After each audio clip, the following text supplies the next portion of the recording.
सेहत भी मिल रही है, सलामती भी मिल रही है कि करबला वालों का सदका है। इसलिए शायर ने कहा, दरे शब्बीर की मिट्टी जो सर का ताज हो जाए, यकीनन ये मेरी तकदीर की मेराज हो जाए। अगर खैरात देना बंद कर दे करबला वाले, तो दुनिया दाने दाने के लिए मोहताज हो जाए। काबिल सद मुबारकबाद है जनाब नूर मोहम्मद साहब, जिन्होंने अपने साहबजादे की शादी के मौके पर आज के इस प्रोग्राम को मुनक़िद किया है। अल्लाह की बारगाह में दुआ करता हूँ, या अल्लाह इस महफिल पाक को ज़ेवर कबूलियत से आरास्ता पैरास्ता तू फरमा। इस महफिल पाक में जितने लोग यहाँ बैठकर तेरा और तेरे प्यारे हबीब का जिक्र जमील सुन रहे हैं, सबको जिक्र जमील सुनने का सदका अता फरमा। और इस महफिल पाक में बैठने की बरकत से कल बरोज़ क़ियामत सबको जन्नत में बैठने की तौफीक अता फरमा। शादी मुस्तफ़ा की सुन्नतों में से बड़ी प्यारी सुन्नत का नाम है, और मुस्तफ़ा जाने रहमत सल्लल्लाहु ताला अलैहि वसल्लम की हर सुन्नत अज़मत वाली है, बरकत वाली है, रहमत वाली है, शान व शौकत वाली है। अल्लाह के प्यारे रसूल सल्लल्लाहु ताला अलैहि वसल्लम ने बेशतर मकामात पर सुन्नत की फजीलतें बयान की है। कभी आकाए करीम सल्लल्लाहु ताला अलैहि वसल्लम ने इरशाद फरमाया, मन अहब्ब सुन्नती फ़क़द अहब्बनी व मन अहब्बनी फ़कान मई फ़िल जन्नह। जिसका तर्जमा यह हुआ कि जिसने मेरी सुन्नत से मोहब्बत किया, गोया उसने अपने नबी से मोहब्बत कर लिया। सुन्नत से मोहब्बत करना नबी से मोहब्बत करने की तरह है। सुन्नत को गले लगाना नबी का प्यारा बनने की तरह है। सुन्नत पर अमल करना मुस्तफ़ा जाने रहमत सल्लल्लाहु अलैहि वसल्लम की फरमा बरदारी करना है। और सुन्नत को सीने से लगाना अल्लाह के प्यारे रसूल सल्लल्लाहु ताला अलैहि वसल्लम के फरमान की रोशनी में जिंदगी गुजारना है। आका फरमाते हैं, जिसने मेरी सुन्नत से मोहब्बत की, गोया उसने मुझसे मोहब्बत कर ली। और जिसने दुनिया में मुझसे मोहब्बत की, कल क़यामत के दिन अल्लाह उसको जन्नत में मेरे साथ जगह अता फरमाएगा। ये अल्लाह के प्यारे रसूल सल्लल्लाहु अलैहि वसल्लम ने इरशाद फरमाया।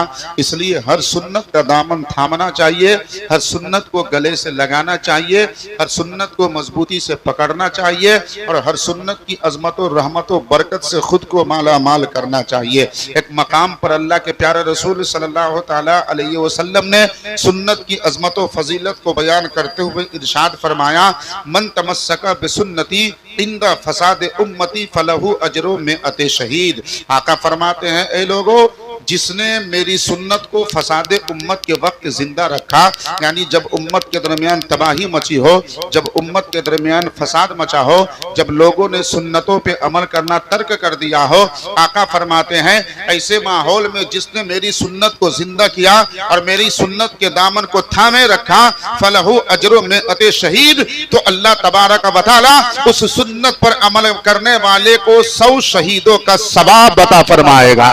ये मुस्तफ़ा जाने रहमत सल्लल्लाहु ताला अलैहि वसल्लम इरशाद फरमाते हैं, कोई भी सुन्नत हो, चाहे वो नए लिबास जुमा के दिन पहनने वाली सुन्नत हो, चाहे आंखों में सुरमा लगाने वाली सुन्नत हो, चाहे खुशबू इस्तेमाल करने वाली सुन्नत हो, सरकार की हर सुन्नत रहमतों से भरी है, सरकार की हर सुन्नत बरकतों से भरी है, सरकार की हर सुन्नत अजमतों से माला माल है। सुन्नत पर अमल जो आदमी करता है, वह मुस्तफ़ा का महबूब बन जाता है, वह मुस्तफ़ा का प्यारा बन जाता है, वह मुस्तफ़ा का दुलारा बन जाता है। क्योंकि नबी करीम सल्लल्लाहु ताला अलैहि वसल्लम ने सुन्नत की अजमत और फजीलत को बयान।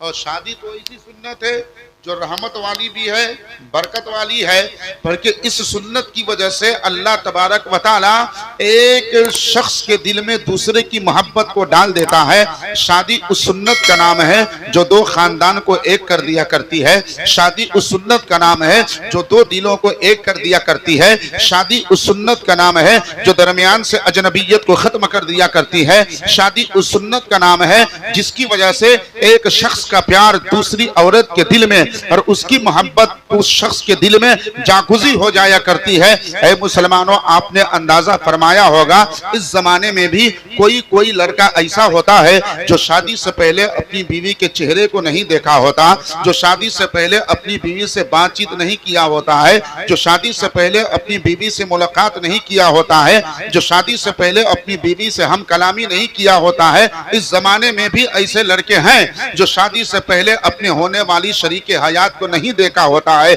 उससे बातचीत नहीं किया होता है। लेकिन सुनो सुनो मुसलमानों, जैसे ही शादी हो जाती है काजी साहब खुतबा निकाह पढ़ते हैं, बारात लड़की वाले के दरवाजे पर पहुंच जाती है। खुतबा निकाह पढ़ने के बाद लड़की से इजाजत जब लेकर आते हैं, खुतबा निकाह पढ़ते हैं, और निकाह पढ़ने के बाद जब लड़की को लड़के की ज़ौजियत में काजी साहब दे देते हैं और लड़का दिल से कह देता है कि मैंने कबूल कर लिया है, अब खाने पीने का सिस्टम होता है, खाने से लोग फारिग हो जाते हैं, बाराती वापस आ जाते हैं, दूल्हा दुल्हन अपने खानदान वालों के साथ रात के वक्त अपने घर पे पहुंचते हैं। रात का सन्नाटा छाता है, रात की तारीकी की चादर पूरी दुनिया पे फैल जाती है, लोग अपने अपने कमरों में और अपने अपने हुजरों में आराम करने के लिए चले जाते हैं। अब ये मियाँ बीवी भी अकेले एक कमरे में हो जाते हैं। इससे पहले न बीवी ने शौहर का चेहरा, न लड़की ने लड़के का चेहरा देखा था, न लड़के ने लड़की का चेहरा देखा था। इससे पहले न लड़के ने लड़की से मुलाकात की थी, न लड़की ने लड़के से मुलाकात की थी। इससे पहले न लड़की ने लड़के से बात की थी, न लड़के ने लड़की से बात की थी। पहली मुलाकात है, पहली रात है, पहली बात है, पहली मर्तबा एक लड़का एक अजनबी लड़की के चेहरे को देख रहा है, एक अजनबी लड़की एक अजनबी लड़के के चेहरे को देख रही है। पहली मर्तबा एक अजनबी लड़का एक अजनबी लड़की से बात कर रहा है, एक अजनबी लड़की एक अजनबी लड़के से बात कर रही है। पहली मर्तबा एक अजनबी लड़का एक अजनबी लड़की से मुलाकात कर रहा है, एक अजनबी लड़की एक अजनबी लड़के से मुलाकात कर रही है। रात का सन्नाटा छाया हुआ है, तने तनहा दोनों मियाँ बीवी हुजरे में है, कमरे में है। लड़की ने लड़के के चेहरे को देखा, लड़के ने लड़की के चेहरे को देखा। अब बताइए जरा, खुदा ना खास्ता उस दरमियान में अगर लड़की की तबीयत नासाज हो जाए, फॉर एग्जाम्पल पेट में दर्द पैदा हो जाए, सर में दर्द पैदा हो जाए, तो लड़का परेशान होता है कि नहीं होता है? लड़का बेचैन होता है कि नहीं होता है? लड़का बेहाल और बदहाल होता है कि नहीं होता है? पहली रात है, पहली मर्तबा एक लड़का अजनबी लड़की के चेहरे को देख रहा है। लेकिन लड़की अगर परेशान हो गई तो लड़का भी परेशान हो रहा है, लड़की अगर बेचैन है तो लड़का भी बेचैन हो रहा है, लड़की अगर बेकरार है तो लड़का भी बेकरार हो रहा है, लड़की अगर बेइत्मीनान है तो लड़का भी बेइत्मीनान हो रहा है। आखिर क्यों? इससे पहले कभी उसने उससे बात भी ना की थी, इससे पहले कभी उसने उसका चेहरा भी नहीं देखा था, इससे पहले कभी उसने उसकी मुलाकात भी नहीं की थी। शादी की पहली रात है, अगर खुदा ना खास्ता लड़की के पेट में दर्द पैदा हो गया, अब लड़के को सुकून नहीं है, गोया कि लड़की की बेचैनी लड़का की बेचैनी है, लड़की की बेइत्मीनानी लड़के की बेइत्मीनानी है, लड़की की बेताबी लड़के की बेताबी है। आखिर ये दोनों के दिल में इतनी मोहब्बत कैसे कहां से पैदा हो गई? अगर लड़की खुश तो लड़का खुश है, अगर लड़का खुश तो लड़की खुश है, अगर लड़की गमगीन तो लड़का गमगीन है, अगर लड़का गमगीन तो लड़की गमगीन है, अगर लड़की बेचैन तो लड़का बेचैन है, अगर लड़का बेचैन तो लड़की बेचैन है। आखिर इस कदर दोनों के अंदर अपनाइयत कहां से आ गई? इतनी मोहब्बत कहां से आ गई? इतनी उनसियत कहां से आ गई? तो ए मुसलमानों, कान खोल कर सुन लो, ये मुस्तफा की सुन्नत की बरकत का नतीजा है, ये आका की सुन्नत की रहमत का नतीजा है, ये मुस्तफा की सुन्नत की बरकत का रिजल्ट है। जैसे ही दूल्हे ने बड़े मजमे में कहा, मैंने सबके सामने इस लड़की को अपने निकाह में लिया और अपने निकाह में कबूल किया, उसी वक्त अल्लाह तबारक व तआला शादी की बरकत की वजह से दूल्हे के दिल में दुल्हन की मोहब्बत को और दुल्हन के दिल में दूल्हे की मोहब्बत को पैदा फरमा देता है, पैदा फरमा देता है। या रसूल अल्लाह, पाइंदाबाद पाइंदाबाद। इतनी रहमत, इतनी बरकत कि पहली रात है, पहली मुलाकात है, पहली बात है, लेकिन मोहब्बत इतनी ज्यादा कि दोनों में से अगर कोई बेचैन है तो दोनों को सुकून नहीं है, दोनों को इत्मीनान नहीं और दोनों का आराम नहीं। ये सुन्नत की बरकत का नतीजा है, ये सुन्नत की अजमत का नतीजा है और ये सुन्नत की शान और शौकत का नतीजा है। शादी उस बावकार सुन्नत का नाम है और शादी तो जन्नती रिश्तों में से एक रिश्ते का नाम है, बल्कि सबसे पहला जन्नती रिश्ते तो शादी ही है। शादी को अल्लाह ने जन्नत में मुतय्यन फरमाया है, ये कोई मामूली रिश्ता नहीं, ये जन्नती रिश्ता है। आखिर शादी को अल्लाह ने जन्नत में मुतय्यन क्यों फरमाया, इसको जन्नती रिश्ता क्यों बनाया? सभी लोग जानते हैं कि दुनिया के सबसे पहले इंसान हजरत आदम अला नबीना व अलैहिस्सलातु वस्सलाम है। अल्लाह ने उन्हें जन्नत में रहने की इजाजत दी, आपका पुतला तैयार करके, आपके अंदर जान डालकर और आपको पूरी आदमियत का ताज पहनाकर और नबूवत का ताज पहनाकर आपको जन्नत में रहने की इजाजत दी। जन्नत में आराइश व ज़िबाइश भी है, जन्नत में फल फुरुश भी है, जन्नत में राहत व सुकून भी है, जन्नत में आराम व चैन भी है। हजरत आदम अलैहिस्सलाम जन्नत में रह रहे हैं। अल्लाह रब्बुल इज्जत ने इरशाद फरमाया, बोलो मेरे नबी जन्नत में तेरा दिल लग रहा है कि नहीं लग रहा है। आदम अलैहिस्सलाम ने बारगाह मौला में अरीज़ा पेश किया, अल्लाह की कायनात जन्नत को तूने सजाया है, जो दिल चाहे जन्नत में मौजूद है, फल फुरुश जन्नत में मौजूद है, जन्नती शराब जन्नत में मौजूद है, दूध की नहरें जन्नत में मौजूद है, जन्नती कबाब जन्नत में मौजूद है, आराम है, सुकून है, चैन है, इत्मीनान है। लेकिन एक अल्लाह की कायनात दिल बहलाने के लिए मेरे अलावा कोई दूसरा मौजूद नहीं है, दिल बहलाने के लिए मेरे अलावा कोई दूसरा मौजूद नहीं है। तब जानते हो अल्लाह रब्बुल इज्जत ने जन्नत ही में हजरत आदम अलैहिस्सलाम की बाईं पसली से माँ हव्वा को पैदा फरमाया, माँ हव्वा की तखलीक फरमाई। हजरत आदम अलैहिस्सलाम ने जन्नत में माँ हव्वा को देखा। अब जरा एक बात पे गौर कीजिए, औरत का मकाम इतना बुलंद है, औरत का मर्तबा इतना बुलंद है और औरत की अजमत इतनी बुलंद है कि जिसका कोई जवाब नहीं। औरत के उमूमन 3 रूप हुआ करते हैं। औरत सबसे पहले किसी की बेटी होती है, उसके बाद किसी की बीवी बनती है, उसके बाद किसी की माँ बना करती है। सबसे पहले औरत किसी की बेटी, उसके बाद वो किसी की बीवी, उसके बाद वो किसी की माँ बनती है। और औरत के तीनों रूप बड़े खूबसूरत हैं, औरत के तीनों रूप बड़े बाकमाल है। आप कहोगे कैसे, मैं समझाने की कोशिश कर रहा हूं, सुनो सुनिए। औरत के तीनों रूप कितने खूबसूरत, कितने बाकमाल है। औरत पहले किसी की बेटी होती है, उसके बाद वो किसी की बीवी बनती है, फिर उसके बाद वो किसी की माँ बनती है। औरत अगर किसी की बेटी है तो ये रूप भी बड़े बाकमाल, ये रूप भी बड़ा बाकमाल है। औरत अगर किसी की बीवी है तो ये रूप भी बड़ा बाकमाल है। औरत अगर किसी की माँ है तो ये रूप तो सबसे बड़ा बाकमाल है। आप कहोगे कैसे, तो मैं कहूंगा सुनो सुनो। अरे जब तक औरत किसी की बेटी होती है वो माँ बाप के लिए रहमत होती है, वो भाई बहन के लिए रहमत होती है, वो खानदान वालों के लिए रहमत होती है, वो पूरे घर के लिए रहमत होती है। औरत जब तक किसी की बेटी है अपने खानदान वालों के लिए रहमत, अपने माँ बाप के लिए रहमत। लेकिन औरत जब किसी की बीवी बन जाती है तो अपने शौहर के लिए मोहब्बत है, अपने शौहर के लिए उल्फत है, अपने शौहर के लिए इत्मीनान और सुकून है, अपने शौहर के लिए राहत और चैन है। पता क्या चला, औरत जब किसी की बेटी है तो माँ बाप के लिए रहमत है, औरत जब बीवी बन गई तो शौहर के लिए बाई से मोहब्बत है, और औरत जब माँ बन जाती है तो उसके कदमों में औलाद के लिए जन्नत होती है। यह औरत के रूप है।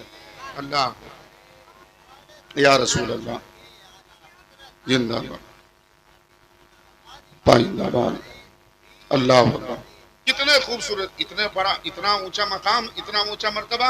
अल्लाह के प्यारे रसूल सल्लल्लाहु अलैहि वसल्लम ने एक मकाम पर इरशाद फरमाया, अद-दुनिया कुल्लुहा मता व खैरु मता इद-दुनिया अल-मरअतुस सालिहा। औरत के मर्तबा को समझो, पूरी दुनिया एक पूंजी है, एक सामान है। चांदो सूरज सितारे, जमीनो आसमान, सोने चांदी, रुपया पैसा, दौलत व सरबत, पानी आग हवा, ये सोने चांदी, इल्म हुनर फजल कमाल, ये सब एक सामान है। लेकिन पूरी दुनिया के सामानों में सबसे बेहतर सामान कौन? इंसान अपनी एबिलिटी, अपनी काबिलियत, अपनी सलाहियत के एतबार से जवाब देगा। कोई कहेगा चांद बेहतर है, कोई कहेगा सूरज बेहतर है, कोई कहेगा सितारे बेहतर है, कोई कहेगा जमीन बेहतर है, कोई कहेगा आसमान बेहतर है, कोई कहेगा दरिया बेहतर है, कोई कहेगा समंदर बेहतर है, कोई कहेगा सोने चांदी बेहतर है, कोई कहेगा रुपया पैसा दौलत और सरबत बेहतर है। लेकिन आओ मुस्तफा जाने रहमत से पूछते हैं, हबीब या रसूल अल्लाह, जिसको आप बेहतर कहेंगे वो बेहतर होगा, जिसको अल्लाह के रसूल अच्छा कहेंगे वो अच्छा होगा, जिसको हसन हुसैन के नाना जान बेहतर कहेंगे वो बेहतर होगा, जिसको फातिमा के बाबा जान उम्दा कहेंगे वो उम्दा होगा। या रसूल अल्लाह, किसी ने कहा चांद बेहतर, किसी ने कहा सूरज बेहतर, किसी ने कहा सितारे बेहतर, किसी ने कहा सोने चांदी बेहतर, किसी ने कहा जमीन और जायदाद बेहतर। लेकिन या रसूल अल्लाह आप बयान फरमा दीजिए ना, पूरी दुनिया के सामानों में सबसे बेहतर सामान क्या है? तब मुस्तफा जाने रहमत ने फरमाया, सुनो सुनो, अब दुनिया कुल्लुहा मता व खैरु मताइ दुनिया अल मरअतुस सालिहा। आका ने दो टूक फैसला कर दिया और बेहतर होने की मोहर लगा दी। आका फरमाते हैं, सुनो, अरे पूरी दुनिया एक सामान है और दुनिया का सबसे बेहतर सामान नेक औरत है।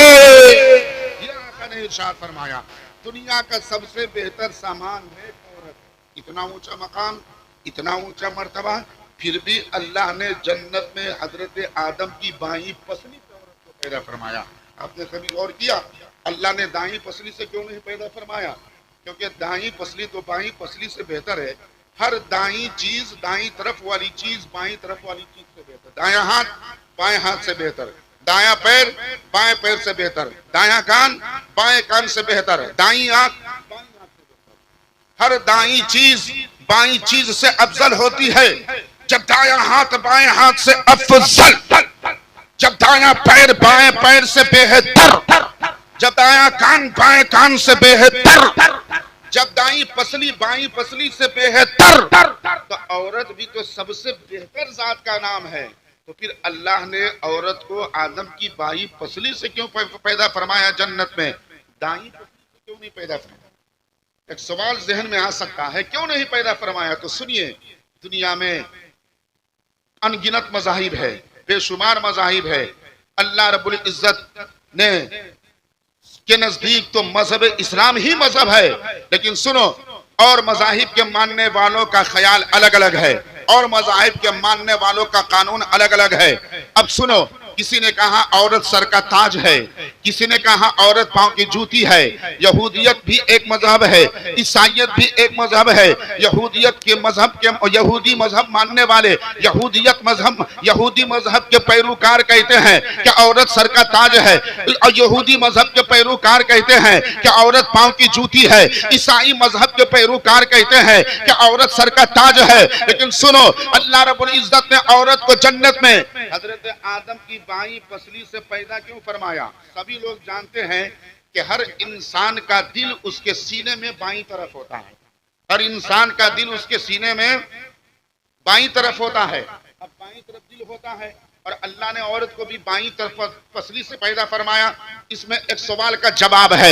यहूदियों ने कहा औरत सर पांव की जूती है, ईसाइयों ने कहा औरत सर का ताज है, लेकिन अल्लाह रब्बुल इज्जत में जन्नत में हजरत हव्वा को आदम अलैहिस्सलाम की बाईं पसली से पैदा फरमा कर पूरी दुनिया वालों को पैगाम दे दिया, अरे लोगों, हर इंसान का दिल बाईं तरफ होता है। मर्द है उसका दिल भी बाईं तरफ सीने में, औरत है उसका दिल भी बाईं तरफ सीने में, पढ़ा लिखा है उसका दिल भी बाईं तरफ सीने में, अनपढ़ है उसका दिल भी बाईं तरफ सीने में, आलिम है उसका दिल भी बाईं तरफ सीने में, जाहिल है उसका दिल भी बाईं तरफ सीने में। अब जन्नत में हजरत हव्वा को अल्लाह रब्बुल इज्जत ने हजरत आदम की बाईं पसली से पैदा फरमाकर पूरी दुनिया वालों को एक पैगाम दे दिया। मजहब इस्लाम में औरत को सर का ताज ना समझना और औरत को पांव की जूती ना समझना। अल्लाह ने बाईं पसली से पैदा फरमाकर दुनिया वालों को पैगाम दे दिया, इस्लाम में औरत ना मर्द के सर का ताज है, औरत ना मर्द के पांव की जूती है, बल्कि इस्लाम में औरत मर्द के दिलों के सुकून और चैन का नाम है, इत्मीनान और राहत का नाम है। या रसूल अल्लाह, पाइंदाबाद पाइंदाबाद। तो अल्लाह ने इसलिए बाईं पसली से पैदा फरमाया ताकि समझ में आ जाए इस्लाम में औरत न सर का ताज है। अब इतना भी मत चढ़ाओ कि सर पे रख लो तो तुम्हारे ऊपर हुकूमत करने लगे, हुक्मरानी जमाने लगे और तुमको अपना गुलाम समझने लगे। औरत को इस हद तक रखो कि जिसको अपने दिलों के लिए सुकून समझो, अपने दिलों के लिए चैन और इत्मीनान समझो, अपने दिलों के लिए राहत और करार समझो। इतना भी मत बढ़ाओ कि सर के ऊपर भी रख लो और इतना भी मत घटाओ कि पांव की जूती बना लो। अल्लाह रब्बुल इज्जत ने आदम की बाईं पसली से पैदा फरमाकर सबक दे दिया, इस्लाम में औरत न सर का ताज है, औरत न शौहर के पांव की जूती है, बल्कि इस्लाम में औरत शौहरों के दिल के सुकून और चैन का नाम है, इत्मीनान और राहत का नाम है। इसलिए अल्लाह रब्बुल इज्जत ने औरत हजरत हव्वा अला नबीना व अलैहिस्सलातु वस्सलाम को जन्नत में आदम की बाईं पसली से, अच्छा, आदम अलैहिस्सलाम की बाईं पसली से पैदा फरमाने के बाद जब हजरत हव्वा अला नबीना व अलैहिस्सलाम को आदम अलैहिस्सलाम ने अपने बगल में बैठी हुई देखा, बड़ी हसीन व जमील, बड़ी खूबसूरत, फितरत इंसानी के तकाजे के मुताबिक हजरत आदम ने हाथ लगाना चाहा। आवाज आई, मह या आदम, आदम अभी रुक जा। इमाम कुस्तलानी ने अल मवाहिबुल लदुन्निया बिल मिनहिल मुहम्मदिया में इसको नकल फरमाया हदीस पाक की रोशनी में। आवाज आई आदम रुक जाओ, अभी कोई शादी नहीं हुई है, अभी कोई निकाह नहीं हुआ है, अभी कोई अक्द नहीं हुआ है। वो पहला निकाह था, वो पहली शादी थी कि हजरत आदम अलैहिस्सलाम की शादी जन्नत में हजरत हव्वा से हो रही है। आवाज आई आदम रुक जाओ, फरीज़ा पेश किया मौला क्यों? आवाज आई हाथ लगाने से पहले जन्नत ही में हव्वा के साथ निकाह कर लो। सुबह जन्नत ही में हव्वा के साथ निकाह कर लो।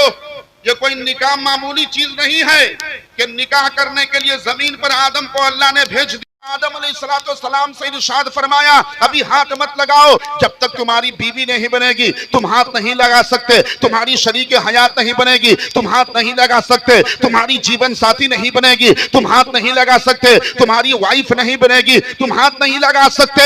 अल्लाह रब्बुल इज्जत ने हजरत आदम को इरशाद फरमाया आदम जन्नत ही में हव्वा को हाथ लगाने से पहले उसके साथ निकाह कर लो, ताकि क़यामत तक आने वाले तमाम लोगों को समझ में आ जाए अरे निकाह कोई मामूली रिश्ता नहीं है। अल्लाह रब्बुल इज्जत ने जन्नत में आदम का निकाह करके दुनिया वालों को बता दिया अरे निकाह तो अल्लाह के फजलो करम से जन्नती रिश्ते का नाम है, जन्नती रिश्ते का नाम है। अल्लाह ने हजरत आदम से इरशाद फरमाया हव्वा के साथ निकाह करो, इसलिए हजरत आदम अलैहिस्सलाम ने जन्नत में हजरत हव्वा के साथ निकाह कर लिया। अब निकाह करने के बाद तो बीवी बन गई, शरीक हयात बन गई, जीवन साथी बन गई। अब तो हाथ लगा ही सकते थे, फिर हाथ लगाना चाहा। आवाज आई मह या आदम, आदम अभी भी रुक जाओ। अरीजा पेश किया मौला क्यों? इरशाद हुआ निकाह तो कर लिए हो, दैन महर कौन अदा करेगा? निकाह तो हो गया है, इसका महर कौन देगा? निकाह तो हो गया है, इसको अपने ऊपर हलाल कैसे करोगे? इसको करीब बुलाने के लिए महर देना पड़ेगा। अल्लाह रब्बुल इज्जत ने हजरत आदम अलैहिस्सलाम से इरशाद फरमाया जन्नत में तूने निकाह किया है तो जन्नत ही में इसका दैन महर भी अदा कर दो। पता क्या चला? अगर इस्तिताअत हो, अगर ताकत और कुव्वत हो, अगर हैसियत हो तो दैन महर भी ताज़ा ताज़ा अदा करना चाहिए, नकदी अदा करना चाहिए, महर मुअज्जल अदा कर देना चाहिए। और इतनी इस्तिताअत आदमी को हो जाए तभी निकाह करना चाहिए। तभी यही सुन्नत है, आदमी को जब दैन महर अदा करने की कुदरत हो जाए, आदमी के पास जब नानो नफ्का की कुदरत हो जाए, आदमी के पास जब उसकी जरूरियात पूरी करने की कुदरत रहे, तभी उसे निकाह करना चाहिए। अल्लाह ने हजरत आदम को, एक नबी थे, दुनिया के सबसे पहले इंसान, जाहिरी शक्ल सूरत के एतबार से सबसे पहले नबी, हजरत आदम से जन्नत में फरमा रहा है कि पहले महर अदा करो, उसके बाद हव्वा को टच करना। आदम से हुक्म दिया जा रहा है पहले महर अदा करो, और हम आदम की औलाद हो करके महर अदा करके नहीं करते। नकदी महर तो बहुत कम ही लोग अदा करते होंगे, शायद अल्लाह ने अब वसअत दी है, तौफीक दी है, मालो दौलत से नवाजा है, तो हो सकता है 20, 25, 30, 40% लोग नकदी महर अदा कर देते हो, लेकिन अभी भी नकदी महर बहुत कम लोग अदा करते हैं।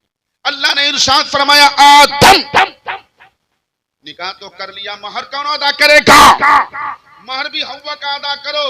अब थोड़ी देर के लिए फितरत इंसानी के तकाजे के मुताबिक हजरत आदम अलैहिस्सलाम तशवीश में मुब्तला हो गए। अल्लाह की कायनात ये तो जन्नत है, दारुल अमल नहीं दारुल जज़ा है, यहाँ तो सिर्फ आराम है, चैन है, सुकून है, इत्मीनान है, राहत है। यहाँ तो काम करने की जरूरत नहीं, कमाने की जरूरत नहीं है, मेहनत करने की जरूरत नहीं है। तो जब कोई चीज करने की जरूरत नहीं है तो निकाह के बाद हव्वा का महर हम कहां से अदा करे?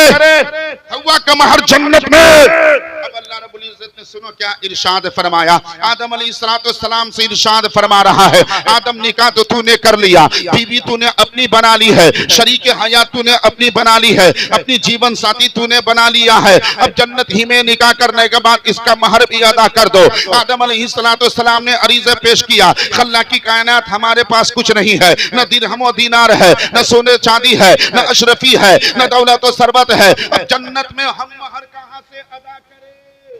तो अल्लाह रब्बुल इज्जत की तरफ से आवाज आई, अल्लाह रब्बुल इज्जत ने हुक्म दिया आदम मोहब्बत से 10 मरतबा मेरे महबूब पर दरूद पाक पढ़ लो। सुभान अल्लाह। मोहब्बत से 10 मरतबा मेरे महबूब पर दरूद पाक पढ़ लो। आदम उस वक्त तशवीश में मुब्तला हो गए थे। आदम अलैहिस्सलाम ने खुदा की बारगाह में अरीज़ा पेश किया, न दौलत व सरबत है, न सोने चांदी है, न अशरफी है, न दिरहम व दीनार है, मैं जन्नत में हव्वा का महर कहां से अदा करूं। तब अल्लाह रब्बुल इज्जत ने इरशाद फरमाया, ऐ आदम घबराओ नहीं, मोहब्बत से मेरे हबीब पर 10 मरतबा दरूद पढ़ लो। अरे तेरी तरफ से तेरा दरूद पढ़ना तेरी तरफ से तेरी बीवी हव्वा के लिए महर हो जाएगा।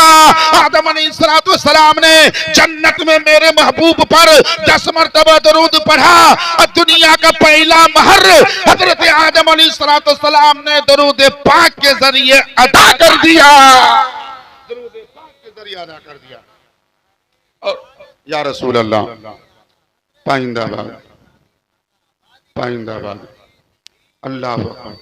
तो दुनिया का सबसे पहला महर दरूद पाक बना है और वो उस वक्त बना है जब आदम अलैहिस्सलाम तशवीश में मुब्तला हो गए थे। ये उस वक्त महर बना है जब आदम अलैहिस्सलाम महर अदा करने के लिए आदम अलैहिस्सलाम के पास न दिरहम था, न दीनार था, न दौलत व सरबत थी, न अशरफी थी, कुछ नहीं था। तब आदम अलैहिस्सलाम ने 10 मरतबा मेरे हबीब पर दरूद पाक पढ़ा था। पता क्या चला कि दरूद जन्नती वजीफे का नाम है, दरूद जन्नती चीज का नाम है, दरूद जन्नती और पाक वजीफे का नाम है। इसे पता क्या चला कि हजरत आदम का पहला निकाह दुनिया में हुआ है, वो भी जन्नत में हुआ, हजरत हव्वा के साथ हुआ। आदम दुनिया के सबसे पहले दूल्हा है, हजरत हव्वा दुनिया की सबसे पहली दुल्हन है।